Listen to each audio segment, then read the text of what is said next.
ঘুরে বেড়াচ্ছে আলোচিত বিশ্বজিৎ হত্যা মামলার সাজাপ্রাপ্ত আসামিরা। বিভিন্ন সামাজিক এবং রাজনৈতিক অনুষ্ঠানে হরহামেশাই তাদের দেখা যাচ্ছে।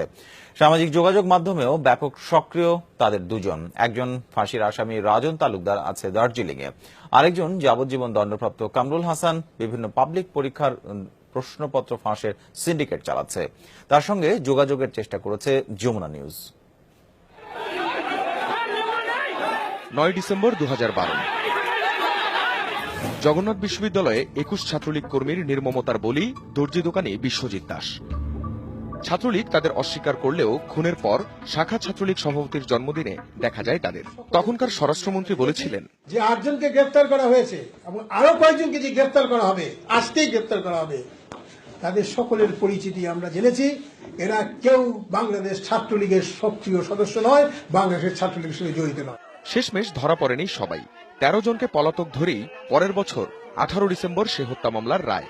8 জনের মৃত্যুদণ্ড, 13 জনকে দেয়া হয় যাবজ্জীবন। কেটে গেছে 3 বছর, কার্যকর হয়নি সে রায়। ঘুরে বেড়াচ্ছে ফাঁসির 1 নম্বর আসামি রাজন।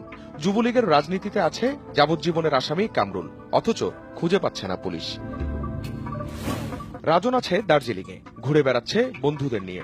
9, 14 ও 15 ডিসেম্বর সেখানেই পাওয়া গেছে তার অস্তিত্ব। তার আগে 8 ডিসেম্বর কলকাতায়, 6 ডিসেম্বর বেনাপোলে, তার আগের দিন ঢাকায়। এর মধ্যে বিভিন্ন সময় বিভিন্ন জায়গায় নিজেকে ধরা দিলেও আড়ালে সে। যাবজ্জীবন কারাদণ্ড দেওয়া হয়েছিল কামরুল হাসানকে। তার অস্তিত্ব আর রাজনৈতিক অবস্থান আরও স্পষ্ট। 15, 8 ও 3 ডিসেম্বর ঘুরে বেড়ানোর প্রমাণ সে নিজেই। গত বছরের জুনে এলএলবি শেষ করে ইবাইস বিশ্ববিদ্যালয় থেকে, যার সত্যতা পাওয়া গেছে।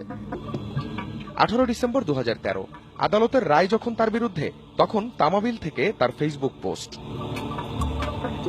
এর 2 দিন পর সে বলছে,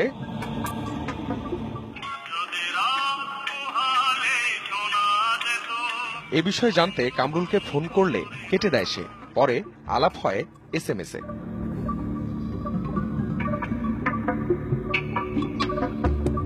আশঙ্কার খবর হলো এ সময়ের মধ্যে বিভিন্ন পাবলিক পরীক্ষার প্রশ্নপত্র ফাঁসের মূলে তার জড়িত থাকার নানা অভিযোগও পাওয়া যাচ্ছে। কক্সবাজারে আছে হোটেল ব্যবসা, এর মধ্যে বিয়েও করেছে কামরুল। রফিকুল ইসলাম শাকিল সহ এই মামলায় 8 জন আছে জেলে।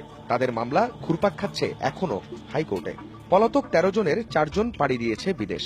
জানা গেছে ফাঁসির 3 নম্বর আসামি নুরে আলম লিমন দেশেই আছে, তবুও তারা পলাতক।